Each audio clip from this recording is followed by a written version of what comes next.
Donc, la semaine dernière, on a commencé à voir le rôle du rein dans l'équilibre acide-base. Et la première, en fait, fonction, c'était d'abord de récupérer les bicarres qui ont filtré. Il ne faut pas oublier que nous avons 24 milli-équivalents de bicarres par litre en moyenne, entre 24 à 28. Nous avons, chez une personne adulte normalement hydratée, à peu près 180 litres de liquide filtré par jour. Donc, imaginez la quantité de bicarres qui traverse en fait le glomérule par jour. Et toute cette charge filtrée, aux alentours de 24 000 milli-équivalents, doit être absolument récupérée, réabsorbée. Donc, il faut récupérer les bicarres qui ont filtré, il faut les réabsorber. Deuxième chose, nous avons un certain pool de bicarbonate qui a servi à tamponner les protons H+. En moyenne, pour une alimentation équilibrée à base de viande animale, donc il y a un apport de 70 à 100 milli-équivalents par litre, soit à peu près 1 milli-équivalent par jour de protons H+ fixes apportés par l'alimentation et par le métabolisme qu'il faut absolument éliminer par voie rénale parce que seul le rein élimine l'acidité fixe. Donc, ces protons H+ ont été tamponnés par les bicarres parce que les bicarres, c'est les principaux tampons extracellulaires. Il faut absolument régénérer, reconstituer le stock de bicarbonate qui a servi à tamponner les protons H+. Troisième problème, bien évidemment, ces protons H+, c'est 70 à 100 milli-équivalents produits par jour. Il faut absolument les éliminer dans les urines, mais on ne va pas les éliminer sous forme libre parce que c'est des protons qui vont acidifier énormément, c'est de l'acidité forte et donc il faut absolument qu'ils soient tamponnés. Et donc, les protons H+ sont éliminés par le rein sous deux formes. Acidité titrable, ça veut dire sous forme liée au sulfate, donc le sulfate monosodique, sous forme de phosphate monosodique ou sous forme d'ammonium. Donc, la semaine dernière, on a vu que le tubule proximal, il réabsorbe 80% des bicarres qui ont filtré. Donc, c'est une bonne quantité de bicarres qui est réabsorbée. Et cette réabsorption, c'est une réabsorption ATM. Ça veut dire que nous avons un seuil maximal de réabsorption, mais ce seuil est modulable en fonction de plusieurs paramètres, à savoir la volémie, à savoir la kaliémie. Donc, si on est en hypokaliémie, on va augmenter la réabsorption de bicarres. Pourquoi? Parce que si on est en hypokaliémie, la perturbation initiale, c'est l'hypokaliémie. Donc, il faut absolument réabsorber le potassium qui est un cation, qui est chargé positivement. Et en contrepartie, il faut éliminer les protons H+. Donc, nous allons activer davantage les pompes à protons proximales et par conséquent, plus on sécrète les H+, plus on va fabriquer des bicarbonates parce que vous avez vu que les protons H+ vont se lier donc aux bicarres qui ont filtré, on va former l'H2CO3 et par la suite, grâce à l'anhydrase carbonique de la bordure en brosse, on va former le CO2 qui va diffuser et de là, à l'intérieur de la cellule tubulaire qui dispose également d'anhydrase carbonique, elle va fabriquer des bicarbonates et là, on va réabsorber les bicarres. Donc, la réabsorption de bicarres, elle augmente en cas d'hypovolémie, en cas d'hypercapnie, parce que l'hypercapnie va générer une acidose et l'acidose stimule toujours les pompes à protons apicales. Donc, elle stimule la sécrétion de H+, et plus les H+ sont sécrétés en grande quantité, plus on va réabsorber les bicarres en grande quantité. L'hypokaliémie, pareil, et puis l'acidose, qu'elle soit métabolique ou respiratoire, elle va entraîner une augmentation de la réabsorption de bicarres. Alors, il faut bien évidemment régénérer les bicarres, reconstituer le stock de bicarres qui a servi à tamponner les protons H+, et ces bicarres sont régénérés en même temps que la sécrétion de bicarres sous forme d'acidité titrable, sulfate ou phosphate. Ici, vous avez votre cellule proximale avec les phosphates qui ont filtré et nous avons des pompes à protons apicales, soit des pompes H+, ATPase, des pompes primaires, soit des antipores sodium-proton. Ça veut dire là, il s'agit d'une pompe primaire, mais on peut avoir un antipore sodium-proton, ça veut dire une pompe qui va sécréter le proton H+, et qui va réabsorber le sodium. N'importe. Ici, vous avez des protons H+ dans la lumière. Ces protons H+, ils vont se fixer sur le phosphate et on va former le H2PO4. Et là, ça va nous empêcher d'avoir des protons H+ libres dans la lumière parce que des protons H+ libres, c'est une acidification importante des urines et on va irriter le tubule. Donc, on va piéger les protons H+. Retenez que cette acidité titrable forme à peu près le tiers de l'excrétion acide. Ça veut dire si le jour J, j'élimine 60 milliéquivalents de protons H+ par jour. Sur 60 milliéquivalents de protons H+ par jour, il y a à peu près 20 milliéquivalents éliminés sous forme d'acidité titrable. Ça veut dire qu'on peut titrer par l'ajout d'une base. Une base via l'OH-, on peut quantifier cette quantité d'acidité titrable. Voilà. Alors, cette acidité titrable, elle est concomitante à la formation de nouveaux bicarbes. Pourquoi? Parce que quand on piège les phosphates, regardez bien, grâce à la sécrétion de protons H+, il faut savoir que ce H+, il provient en réalité de la réaction d'hydratation du CO2 à l'intérieur de la cellule tubulaire, cette réaction d'hydratation qui est catalysée par l'anhydrase carbonique et qui va aboutir à la formation d'acide carbonique, lequel acide carbonique, il va se dissocier en proton H+, qui sera sécrété et qui va piéger les phosphates filtrés et en bicarbonate. Et ces bicarbonates, ce sont de nouveaux bicarbonates. Ils sont constitués, ils sont fabriqués de nouveau parce qu'on ne voit pas de bicarbe dans la lumière. Et donc, la sécrétion de H+ sous forme d'acidité titrable, elle est associée à la régénération des bicarbes. Voilà. Maintenant, deuxième manière d'éliminer les protons H+, c'est la forme ammonium, NH4+, pour la différencier de l'ammoniac, qui est le NH3, et qui est également concomitante à la régénération des bicarbes. Retenez que il faut absolument qu'il y ait de la glutamine au niveau de la cellule proximale pour fabriquer de l'ammonium. Or, cette glutamine, elle est d'origine hépatique, elle provient du foie, et donc au niveau de la cellule tubulaire, on dispose d'une enzyme qui est la glutaminase, qui va donc transformer la glutamine en glutamate et en ammonium. Alors, le glutamate, il va aboutir à l'alpha-cétoglutarate, lequel alpha-cétoglutarate va former des bicarbonates, de nouveaux bicarbonates. Et là, pourquoi de nouveau? Parce que si vous regardez la lumière tubulaire, on ne voit pas du tout de bicarb. Donc, ça ne provient pas du tout des bicarbes filtrés, c'est des bicarbes qui sont nouvellement fabriqués.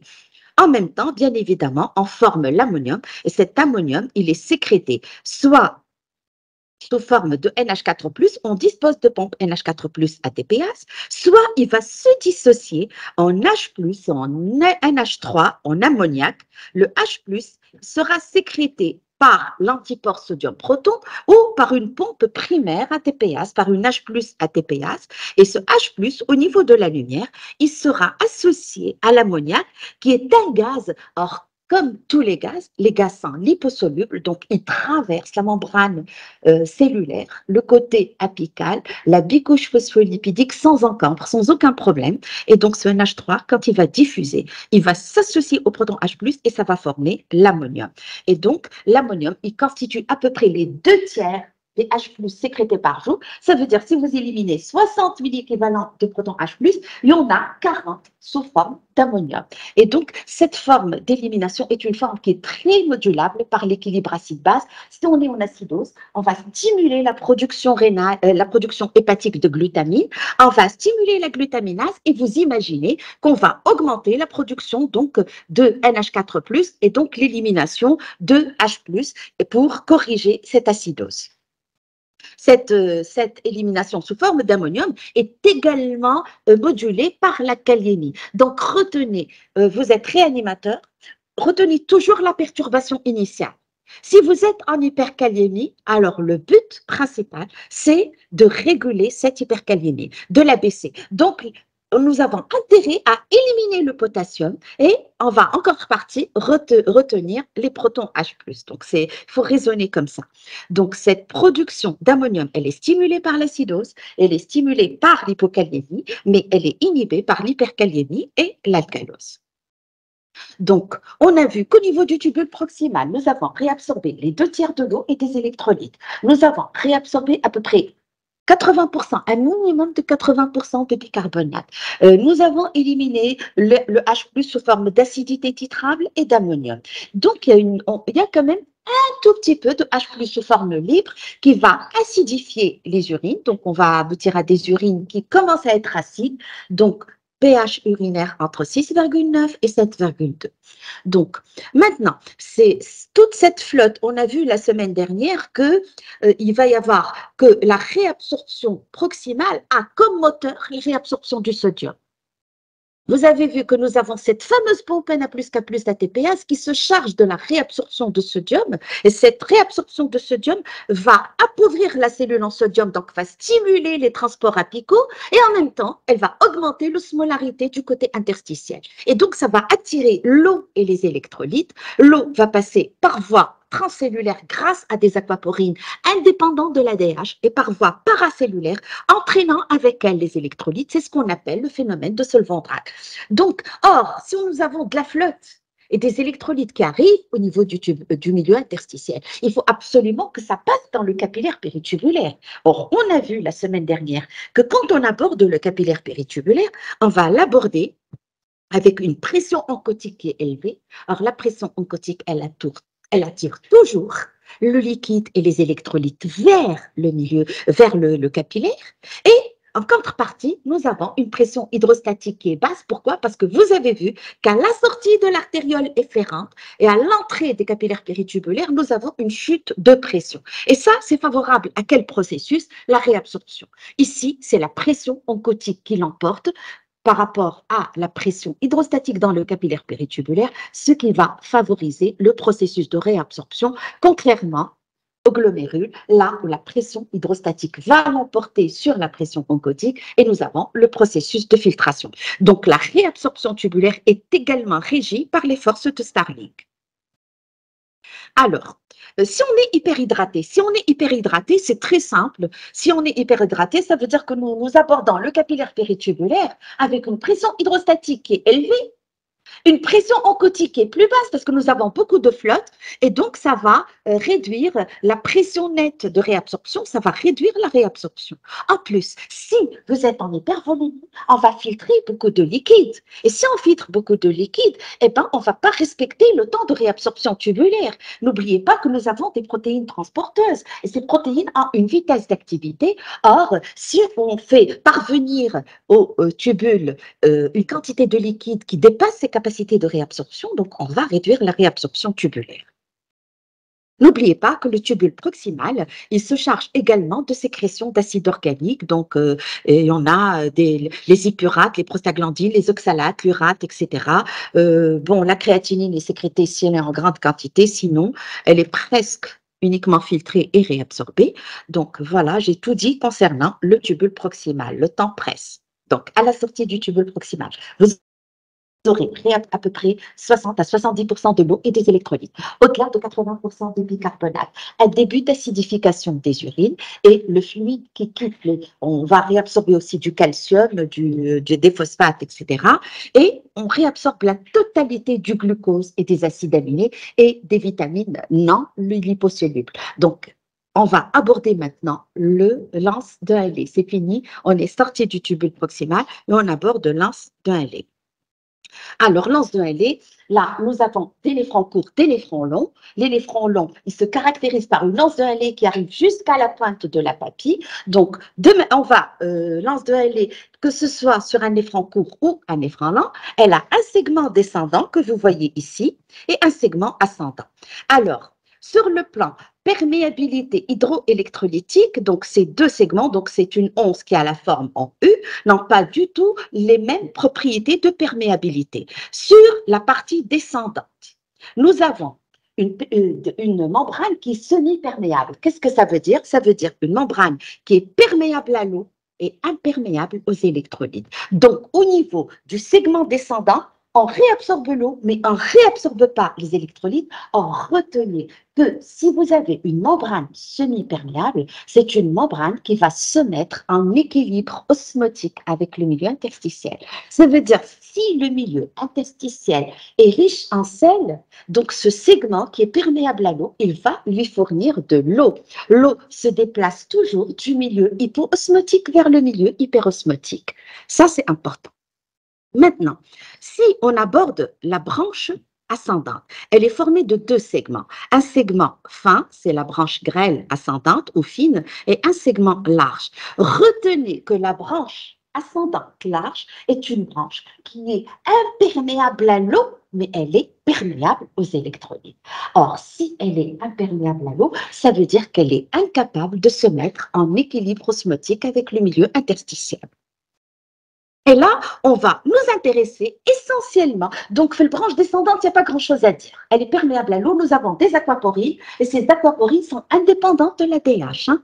C'est des aquaporines qui vont laisser passer l'eau par osmose, tout simplement. Vous allez voir que l'ADH, elle n'agit que sur la partie terminale du néphron, qui est un site de régulation fine de l'équilibre hydroélectrolytique, de l'équilibre calcique, de l'équilibre du pH. Donc, tout ça, c'est la partie terminale. Donc, au niveau de la branche ascendante large, qui est perméable aux électrolytes, imperméable à l'eau, nous avons une population de cellules qui est, voilà, qui va réabsorber en fait le sel. Or, cette réabsorption de sel, elle a lieu grâce à un cotransporteur apical et grâce à la pompe Na+K+ ATPase. Or, retenez que le moteur de la réabsorption, c'est toujours la pompe Na+K+ ATPase qui fait sortir 3 sodiums et qui fait introduire 2 potassium à l'intérieur de la cellule. Cette pompe travaille en permanence. Et alors, en travaillant en permanence, qu'est-ce qu'elle va faire? Elle va abaisser le taux de sodium intracellulaire.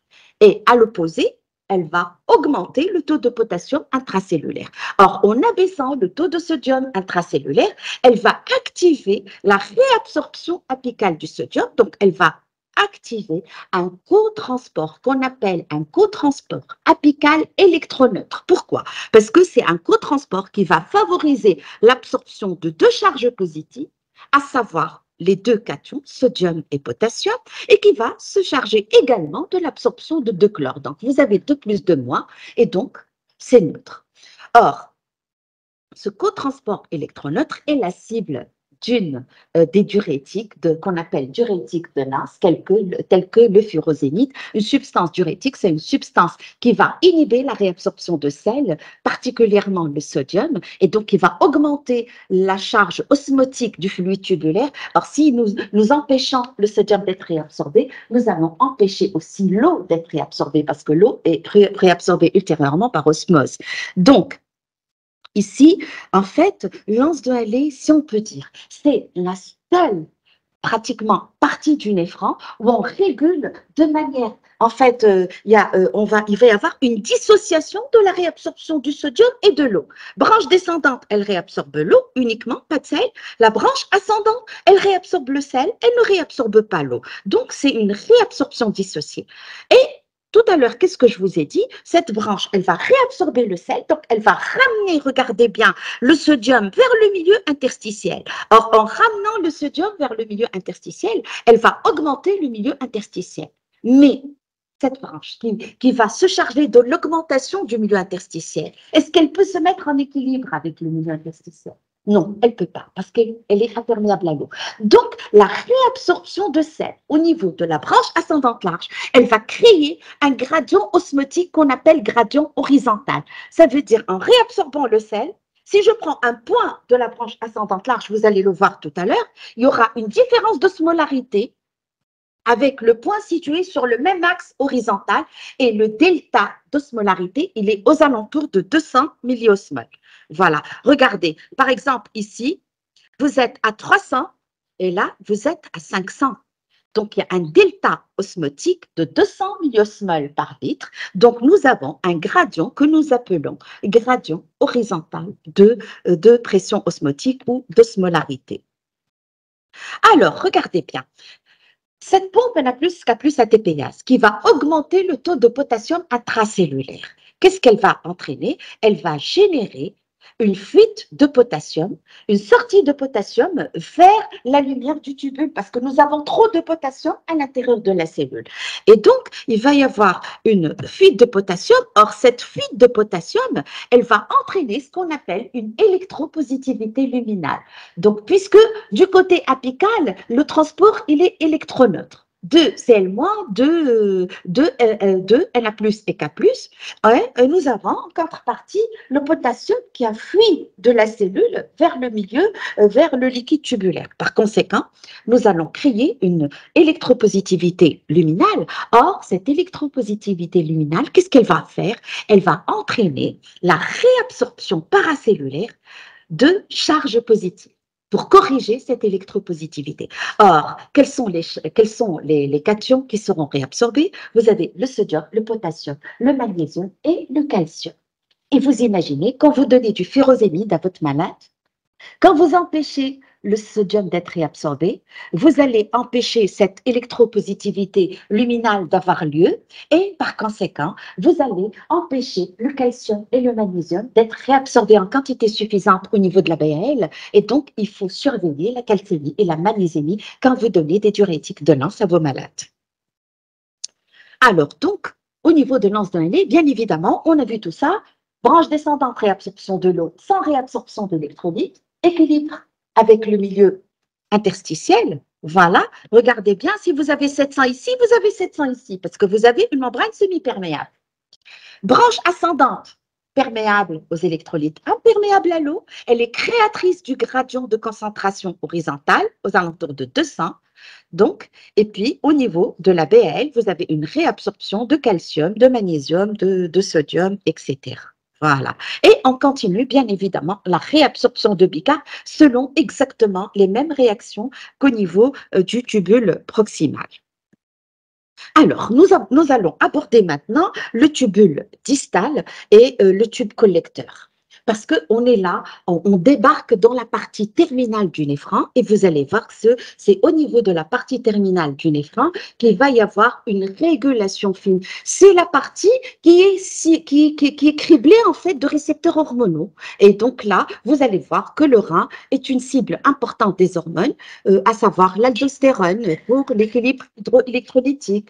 Vous allez voir la parathormone, la calcitonine, la vitamine D pour l'équilibre phosphocalcique, l'ADH pour l'équilibre hydroélectrolytique. Donc, toute la régulation fine, elle va avoir lieu au niveau de la partie terminale. Alors, dans ce tubule distal, nous avons une partie initiale qui vient juste après la branche qui est en continuité avec la branche ascendante large et qui contient les cellules de la macula d'Alsa. Donc, et vous avez les 2 tiers restants. Donc, dans les 2 tiers restants, juste après la première partie, vous avez une partie intermédiaire qui est le tube connecteur et une partie terminale, en fait, qui est considérée comme le tube collecteur initial. Donc, la partie terminale du tubule distal et le tubule collecteur font partie de la même famille et ils contiennent, en fait, vous allez voir 3 populations cellulaires, à savoir les cellules principales et surtout au niveau du tubule collecteur, les cellules intercalaires A et intercalaires B qu'on va voir tout à l'heure. Alors, dans la partie initiale qui est en continuité avec la BL, à la sortie de la branche ascendante large, nous avons du liquide qui est isotonique ou hypotonique au plasma. Qu'est-ce qu'elle fait la BAL? Elle réabsorbe le sel, mais elle ne réabsorbe pas l'eau. Donc, nous avons un liquide hypotonique et nous avons en fait un liquide qui va sortir à une osmolarité de 100, 150, des fois même 100, 150 en moyenne à la sortie de la BAL. Donc là, au niveau de cette partie initiale du tubule distal, nous avons une population cellulaire qui, comme toutes les populations cellulaires du tubule, possède une pompe Na+K+ ATPase qui est le moteur de la réabsorption du rein. En fait, la réabsorption du sodium, c'est le moteur de la fonction rénale. Et donc, cette pompe qui travaille en permanence, elle fait toujours le même travail. Elle appauvrit la cellule en sodium et elle l'enrichit en potassium. Donc, en abaissant le taux de sodium intracellulaire, elle va activer un cotransport électroneutre sodium-chlore et ce cotransport, il est inhibé par les diurétiques thiazidiques. D'accord? Donc, à la sortie, donc, vous imaginez que on continue la dilution des urines à la sortie du tubule distal initial. Donc, les urines se diluent au niveau de la branche ascendante large et cette dilution, elle va continuer au niveau de la partie initiale du tubule distal. Donc, maintenant, le tube connecteur, il n'y a pas grand-chose à dire, mais dans la partie terminale du néphron et dans la partie initiale du tubule distal, on dispose d'une population cellulaire très intéressante, une population de cellules principales. Et ces cellules principales sont en fait la cible de l'aldostérone, la cible de l'ADH, la cible de la vitamine D, de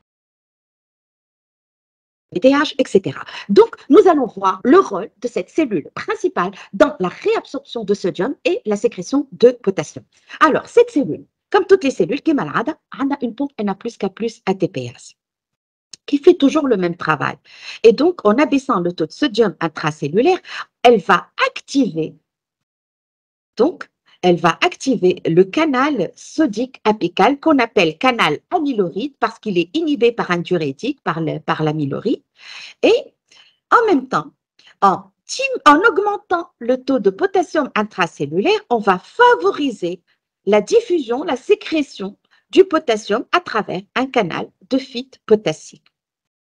Cette cellule du tubule distal, elle dispose de récepteurs à l'aldostérone. L'aldostérone, c'est une hormone fabriquée par la couche glomérulée de la cortico-surrénale et les principaux stimuli de la sécrétion d'aldostérone, c'est essentiellement l'angiotensine 2. Donc, si vous déclenchez l'activité du système rénine-angiotensine, vous allez déclencher l'activité de l'aldostérone, particulièrement, par exemple, en situation d'hypovolémie, tout simplement. Donc, cette cellule possède des récepteurs à l'aldostérone. L'aldostérone, c'est une hormone dérivée du cholestérol, donc c'est une hormone lipophile.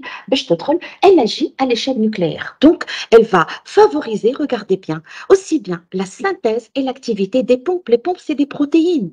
Elle va favoriser la synthèse et l'activité, la vitesse d'ouverture des canaux sodiques amylorides. Et elle aurait, récemment, on a découvert qu'elle aurait quand même un petit effet sur les canaux potassiques. Mais l'effet sur le potassium est surtout indirect. Donc, l'effet principal de l'aldostérone, il passe essentiellement sur la production et l'activité de la pompe Na plus K plus ATPase et sur les canaux sodiques amylorides. Donc, vous imaginez ici que l'aldostérone, en stimulant la pompe Na plus K plus ATPase, en stimulant les canaux sodiques amyloride, on va augmenter la réabsorption d'aldostérone et de la réabsorption de sodium. Et en même temps, bien évidemment, si on augmente l'activité de la pompe Na plus K plus ATPase et on va augmenter le taux de potassium intracellulaire et donc on va favoriser la sécrétion de potassium.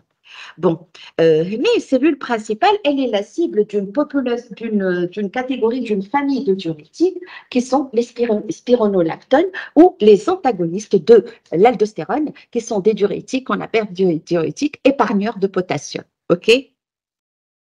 Alors, vraiment, la sécrétion de potassium, elle commence réellement au niveau du tubule distal et au niveau de la partie terminale et particulièrement au niveau des cellules principales. Et retenez que, en fait, la sécrétion de potassium, elle est modulable, elle dépend de plusieurs facteurs. Entre autres, l'alimentation. Le jour où vous mangez des aliments qui sont très pauvres en potassium, il n'y aura pas de sécrétion de potassium. Mais le jour où vous mangez une alimentation riche en potassium, beaucoup de dattes, beaucoup de bananes, etc., on peut sécréter 150% en fait, on peut éliminer 150% de la charge filtrée. Ça veut dire qu'il va y avoir une sécrétion. Donc, si on mange des aliments riches en potassium, on va stimuler, l'hypercalémie stimule la production d'aldostérone. Et l'hypercalémie en elle-même, elle va entraîner une hypercalicystie, une augmentation du taux de potassium intracellulaire qui va créer un gradient favorable à l'élimination de potassium. Donc, retenez que la sécrétion de potassium augmente si on mange des aliments riches en potassium, si on est en situation d'hyperkaliémie. Donc, ça devient une priorité. S'il y a une électronégativité luminale, parce que si la lumière tubulaire est bardée de charges négatives, on va attirer les cations K+, elle augmente sous l'effet des diurétiques thiazitiques, sous l'effet de l'aldostérone, en cas d'alcalose ou en cas d'augmentation du débit urinaire. Voilà, le reste, c'est l'opposé. Le tubule distal, c'est aussi un site pour la régulation du métabolisme phosphocalcique. Et là, je prends par exemple le calcium ionisé. La réabsorption du calcium, elle dépend également en fait de notre alimentation. Si nous mangeons des aliments très riches en potassium, en calcium, on va éliminer du calcium dans les urines parce que ça va dépasser nos besoins. Et donc, si notre alimentation est riche en calcium, on va inhiber la sécrétion, la production de vitamine D. Donc, il n'y a pas. Mais si notre alimentation est pauvre en fait en calcium, on va activer la production de vitamine D et on va stimuler également la sécrétion de parathormones. Et là, regardez bien, au niveau du tube contourné distal, l'absorption de calcium, elle est faite grâce à un canal apical qui est stimulé par la vitamine D dans la synthèse augmente sous l'effet de la vitamine D, qui est une hormone, c'est la 1,25-dihydroxycholécalciférol, donc c'est une hormone dérivée du cholestérol, c'est une hormone lipophile, c'est une hormone qui agit sur le génome, donc sur la production des protéines. Donc là, on va stimuler la production et l'activité du canal calcique apical. Une fois le calcium introduit, il sera transporté par une protéine qui s'appelle la calbindine ou la calcium binding protéine à l'intérieur de la cellule. Et cette calbindine, elle est stimulée par la vitamine D. Et du côté basolatéral, le calcium peut être réabsorbé, soit grâce à une calcium ATPase qui est également activée par la vitamine D et dans la synthèse augmente sous l'effet de la vitamine D. Et le calcium peut également être réabsorbé en contre-transport avec le sodium, et ce, du côté donc basolatéral. Et donc, l'activité de réabsorption du calcium, elle dépend essentiellement des apports calciques. Alors, donc, retenez que la vitamine D, la PTH augmente la réabsorption de calcium, mais quant au phosphate, la vitamine D, elle augmente la réabsorption des phosphates, mais elle diminue la réabsorption de PTH. La calcitonine, c'est une hormone pour moi qui est accessoire, mais qui réduit en fait la réabsorption de phosphate et du calcium. Donc, c'est une hormone qui va augmenter l'excrétion urinaire de phosphate et de calcium. Alors, voilà, c'est bon. Alors, c'est bon, on a tout. Cette cellule principale, vous allez le voir, est aussi la cible d'une autre hormone qui est l'hormone antidiurétique. Donc, elle dispose de récepteurs à l'ADH, on va voir tout à l'heure.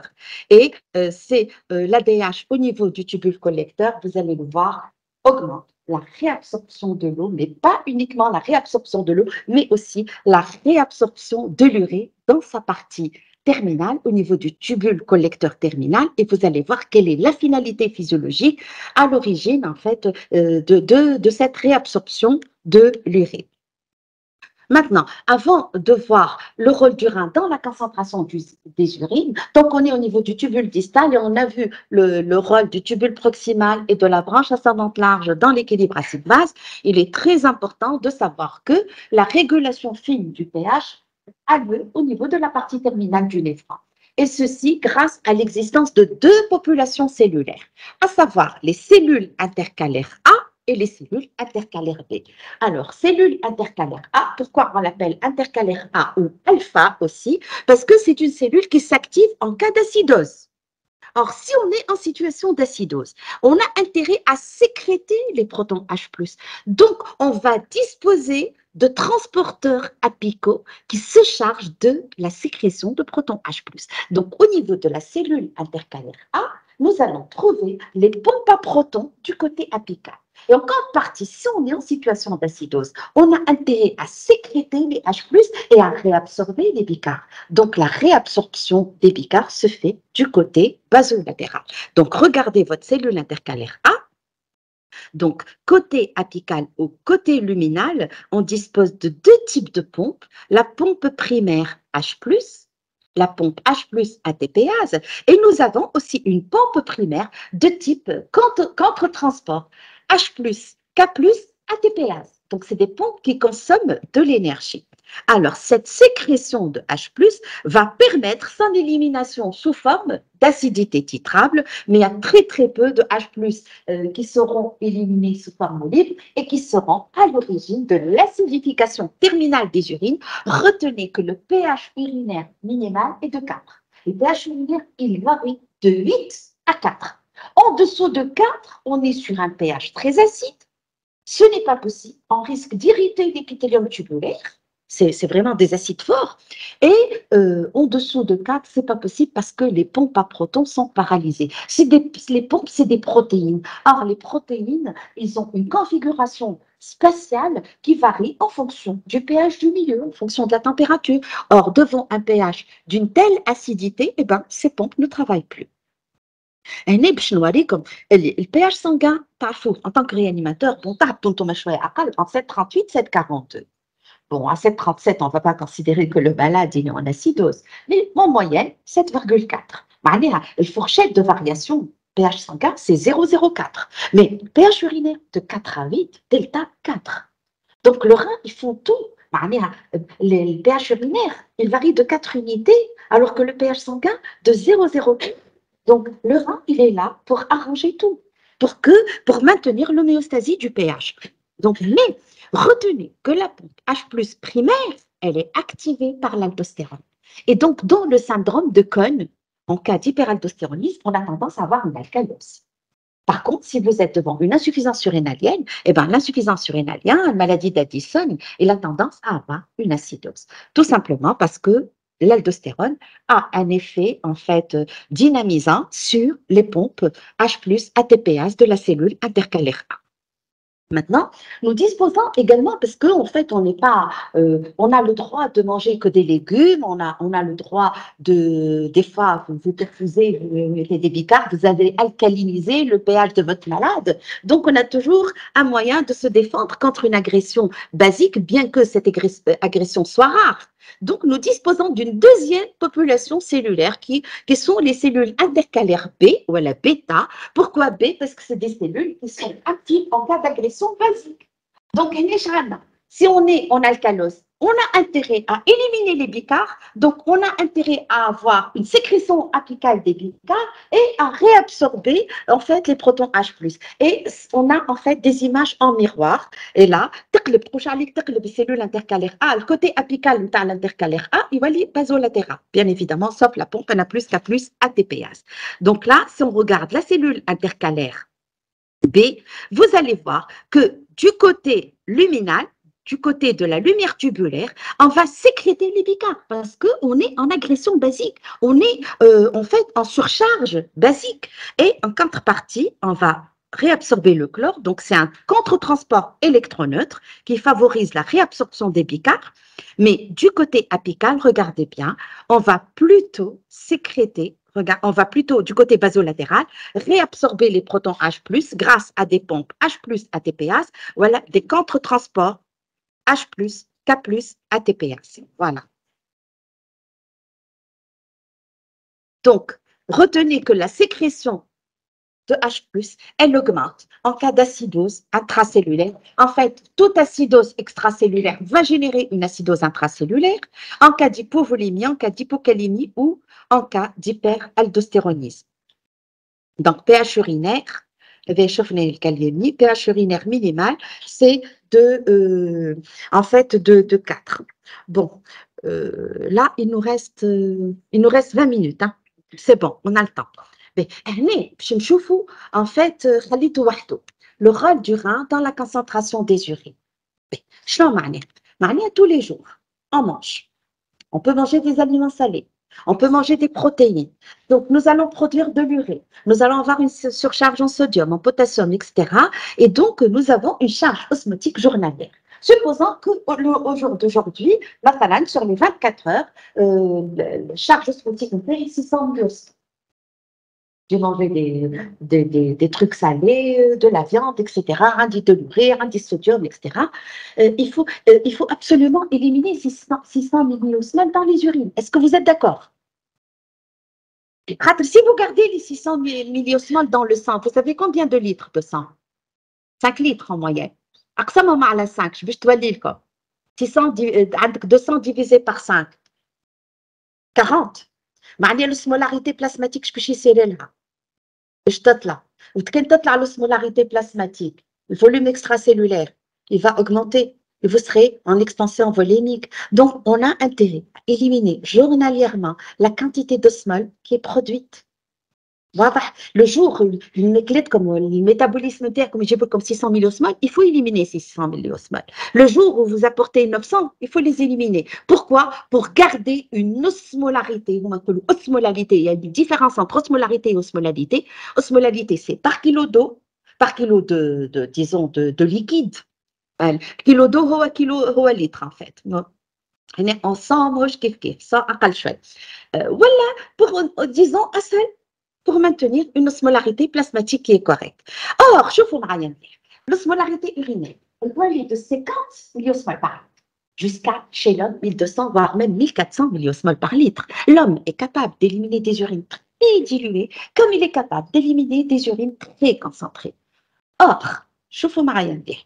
Si on élimine 1200 des urines très concentrées à raison de 1200 milliosmoles par litre.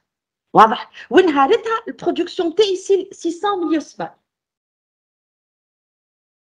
قداش يلزمني ديبي urinaire pour éliminer les 600 مليوسمول؟ ناخذ échantillon des urines نلقاه 1200 مليوسمول par litre. نتاع المريض ولا نتاع عبد نورمال. الديبي urinaire قداش ديوريز نتاعو الباسيون هذا اللي عنده osmolarité de 1200. Il a produit 600. 1200 milliosmoles par litre, mais dans un litre d'urine de ce patient, nous avons 1200 milliosmoles. Or, lui, il n'a besoin d'éliminer que 600 millilitres. Donc, il va éliminer 0,5 litres par jour. Le litre a fait à 1200 milliosmoles. Or, il n'a produit que 600. باش يخرج ك 600 في قداش؟ في 0,5 litres par jour. Donc, diurèse minimale est aux alentours de 0,5 litres par jour. Par contre, si vous prenez un potomanie, il boit beaucoup d'eau. Vous prenez un échantillon d'urine et vous allez voir qu'il a une osmolarité urinaire de 50 milliosmoles par litre. C'est des urines qui sont extrêmement diluées. 50 milliosmoles, c'est l'osmolarité minimale. وهو نهارتها عنده كان 600 milliosmoles. Donc, قداش ديبي urinaire؟ يلزمو 12 litres pour éliminer les 50 milliosmoles. Parce que si vous faites 12 fois 5, vous allez trouver les 600 milliosmoles qu'il a produits par jour. Donc, on est capable d'éliminer des urines très concentrées si on est en restriction hydrique, si on est en fait en situation d'antidiurèse et à l'apport hydrique qui est très limité, on transpire beaucoup, on mange correctement, là on va éliminer des urines très concentrées. Le jour où on boit beaucoup d'eau, on va éliminer des urines diluées et là vous allez voir quels sont les mécanismes qui sont à l'origine de la concentration ou de la dilution des urines et ceci a pour but de maintenir une osmolarité plasmatique normale. D'accord? Alors, quels sont les mécanismes qui font que nous sommes capables de faire tout ça? Eh bien, retenez que vous avez le premier site stratégique qui s'occupe de ça, c'est l'anse de des néphrons. De quel type de néphrons? Des néphrons longs. Des néphrons longs, ça veut dire dans l'anse de la pointe de l'anse arrive jusqu'au niveau de la papille. D'accord? Or, au niveau de ces néphrons-là, je vous ai, donc, ils ont ces néphrons-là, ils sont caractérisés, ils sont d'abord très longs. Les propriétés sur le plan perméabilité, mais ce qui caractérise en fait ces néphrons-là, c'est qu'ils sont minoritaires. On m'a 10% de la population néphronique. Or, mais je 10%, on a donc une vascularisation très spéciale. Ils ne sont pas vascularisés par des capillaires péritubulaires. C'est les néphrons courts, les anses de Halley des néphrons courts, ils sont vascularisés par des capillaires péritubulaires. Alors que l'anse de Halley des néphrons longs, elle est vascularisée par une vascularisation spéciale qu'on appelle le vasa recta, kif on épingle donc tabac qui épouse en fait la forme de l'anse. Les vasa recta, chouf. Déjà, j'ai le débit sanguin rénal. Il est réparti sur le cortex et sur la médulaire. Nous avons 90% destinés au cortex, les glomérules, le tubule proximal du cortex, ou 10% au niveau de la médulaire. Or, au niveau de la médulaire, les anses de Halley, 90% néphrons courts, les néphrons longs, je suis tracés. باش تراسيلهم كان شويه معنى 10% ماشي الميدولير وفك 10% فما كان 1% ماشي لي فازا ريكتا. علاش؟ خاطر 90% de la population néphronique c'est une population de néphrons à anse de Halley courte. Donc ces vasa recta ils se caractérisent par un débit sanguin très lent. Et ça vous allez voir c'est très important pour pouvoir maintenir une concentration des urines, pour pouvoir éliminer des urines très concentrées et pour pouvoir lutter contre les situations de restriction hydrique. Parce que il supporte en fait la soif, le manque d'apport d'eau, tout simplement parce qu'il a une anse de Halley qui est très longue. On a des animaux qui sont capables d'augmenter l'osmolarité urinaire jusqu'à 10 000 milliosmoles. Voilà, donc l'anse de Halley, ce qu'il faut retenir, c'est que, regardez bien, comment peut-on créer un gradient de concentration. Retenez que l'événement primaire, l'événement numéro 1, l'événement moteur, il se passe au niveau de la branche ascendante large de LI des néphrons longs. Et là, au niveau de la BAL, je vous ai expliqué tout à l'heure qu'on réabsorbe le sel, mais malheureusement, cette branche est heureusement d'ailleurs, elle est imperméable à l'eau. Donc, en réabsorbant le sel, on va augmenter l'osmolarité du milieu interstitiel. Et si on augmente l'osmolarité du milieu interstitiel, qu'est-ce qui va se passer? Puisque la branche descendante, elle est perméable à l'eau, donc cette branche descendante, elle va donner de l'eau au milieu interstitiel, et cette branche descendante qui est semi-perméable, donc elle va se mettre en équilibre osmotique avec le milieu interstitiel. Donc, je vous معايا, juste très rapidement. Si on fait une expérience, si on prend un tube en U, donc c'est une expérience qui va mimer exactement ce qui se passe au niveau de l'anse de LA. Et au niveau de ce tube en U, la branche descendante, c'est l'équivalent de la branche descendante de LA ou l'ascendante et l'ascendant de LA. Donc, on part d'une situation où nous avons du liquide isotonique qui provient du tubule proximal, avec un milieu interstitiel qui est également isotonique. Maintenant, regardez l'événement primaire. C'est la réabsorption de sel au niveau de la branche ascendante large qui est considérée comme un segment diluant. Et donc, cette branche ascendante large qui va réabsorber le sel va augmenter l'osmolarité du milieu interstitiel. Donc, elle va créer une différence de pression, de pression osmotique ou de gradient osmotique à peu près de 200 milliosmoles par litre. C'est ce qu'on appelle le gradient horizontal.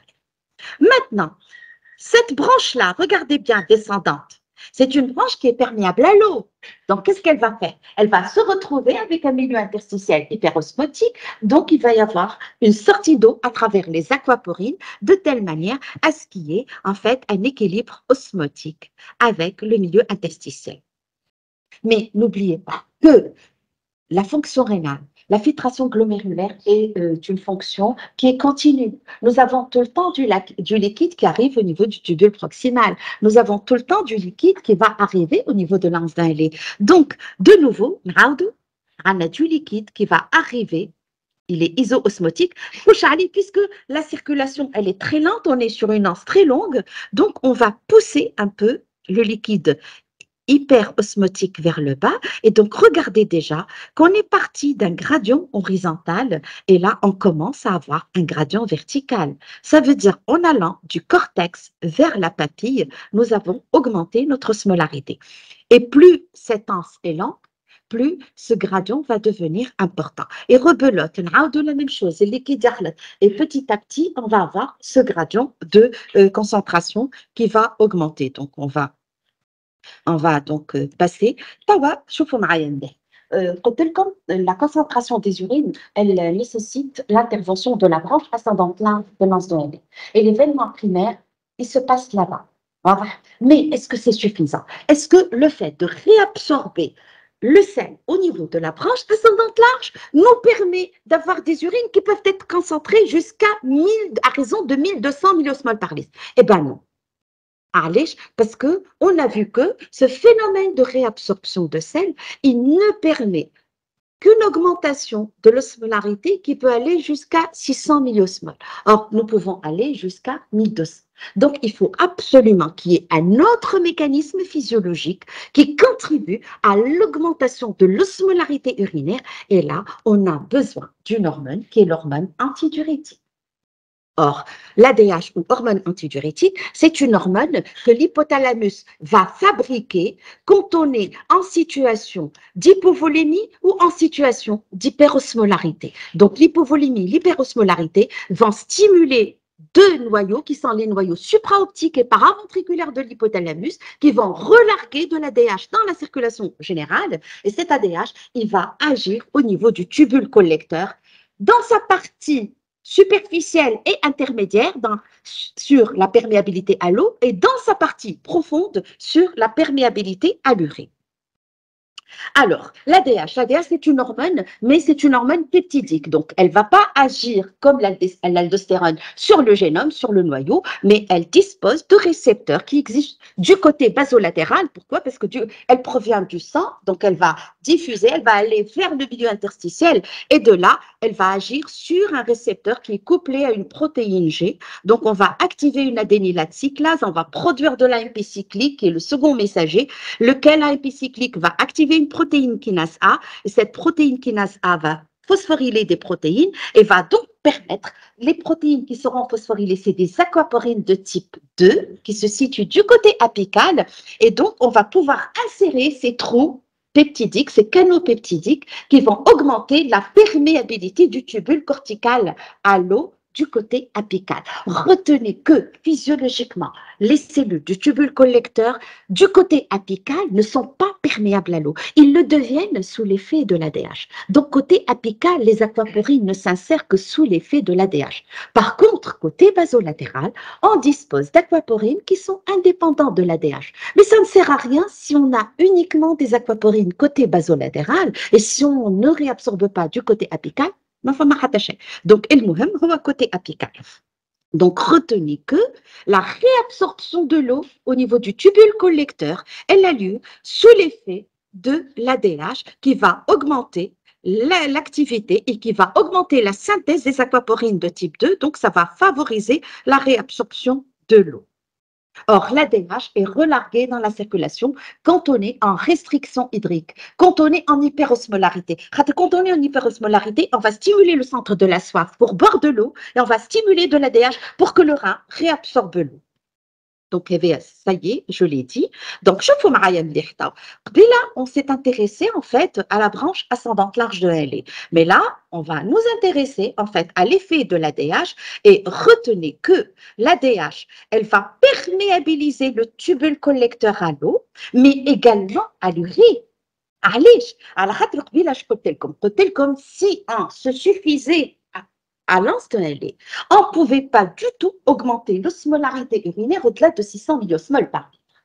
Donc, la réabsorption de sel ne permet une augmentation qui ne permet pas une augmentation jusqu'à 1200. Donc, on a besoin de l'ADH. Donc, l'ADH, en augmentant la perméabilité à l'urée du tubule collecteur terminal, donc elle va permettre la réabsorption de l'urée. Or, l'urée est une substance osmotiquement active. Donc, si j'ai au fond de la papille une osmolarité de 1200 milliosmoles par litre, sur les 1200, il y a à peu près 50% qui sont dus à la réabsorption de sel au niveau de la branche ascendante large. Il y a à peu près 50% qui sont dus, il y a 600 milliosmoles qui sont dus à la réabsorption de l'urée sous l'effet de l'ADH. Donc, la concentration de l'urine, elle requiert l'intervention de la branche ascendante large et l'intervention du tube collecteur sous l'effet de l'ADH. OK? Et ça, l'ADH, ça se fait en situation de restriction hydrique. Donc, hypovolémie, restriction hydrique, donc vous avez de l'ADH qui va augmenter la perméabilité à l'eau, donc surtout dans la partie donc superficielle du tubule collecteur et à l'urée dans la partie profonde. Et cette urée qui sera réabsorbée, elle va contribuer à l'augmentation de l'osmolarité du milieu interstitiel. Et l'urée qui بتقفل ياسر في الميليو interstitiel, elle est toxique, donc elle va rediffuser, vous allez voir tout à l'heure, il y a un cycle, elle va diffuser, elle va passer dans la branche grêle ascendante, dans la branche grêle descendante et aussi dans les vasa recta. Alors, voilà, c'est bon. Donc, voilà, il y a l'urée, réabsorption ainsi pour éviter un peu son accumulation importante. Donc, elle va recirculer, elle va repasser dans la circulation, elle va également repasser dans le fluide tubulaire. Alors, supposant en fait que, alors comment ce gradient d'abord est maintenu? J'arrive à créer un gradient de concentration, mais comment le maintenir? Or, heureusement que ces branches, là, ces anses-langues, elles sont vascularisées par une vascularisation très spéciale en épingle à cheveux. Ces vasa recta ne reçoivent que 1% du débit sanguin rénal, donc un débit très très faible. Or, comme tous les capillaires. Ils ont une membrane semi-perméable. Une membrane perméable à l'eau et aux électrolytes plutôt, mais imperméable bien évidemment aux éléments figurés et aux protéines. Donc, on imagine les vases recta descendants huma haptin. باش يعطيو الماء ولا باش ياخذوا الماء؟ باش يعطيو الماء وياخذوا شنو؟ ياخذوا الملح. على خاطر هما quand on descend, on va rencontrer un milieu interstitiel de plus en plus hyperosmotique. Donc, de plus en plus pauvre en eau. Donc, on va lui donner de l'eau et on va récupérer du sel. شوفوا هنا وين هابطة باش نعطي الماء وناخذ الملح. Maintenant, en remontant, l'osmolarité, elle va diminuer au fur et à mesure qu'on monte de la papille vers le cortex. Donc, on va rencontrer un milieu de plus en plus hyposmotique. Donc, on va récupérer de l'eau et on va lui donner le sel. Et c'est comme ça que les vases recta vont maintenir le gradient de concentration. صوروا انتوما كان انا مثلا الديبي سانغان في الفازا ريكتا قوي اش باش يصير وانا هابطه نلقى un milieu hyperosmotique, je vais lui donner une quantité d'eau importante et je vais dissiper ce gradient, je vais diluer ce gradient. C'est ce qu'on appelle le phénomène de Haushart.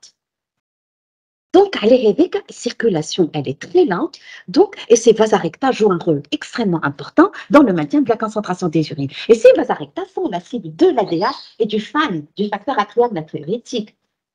وقت اللي نبدا en restriction hydrique. Taux d'ADH, bien sûr, il dépend du degré de notre déshydratation. Donc, وقت اللي l'ADH à forte concentration, اسمها الحقاني شنو؟ vasopressine.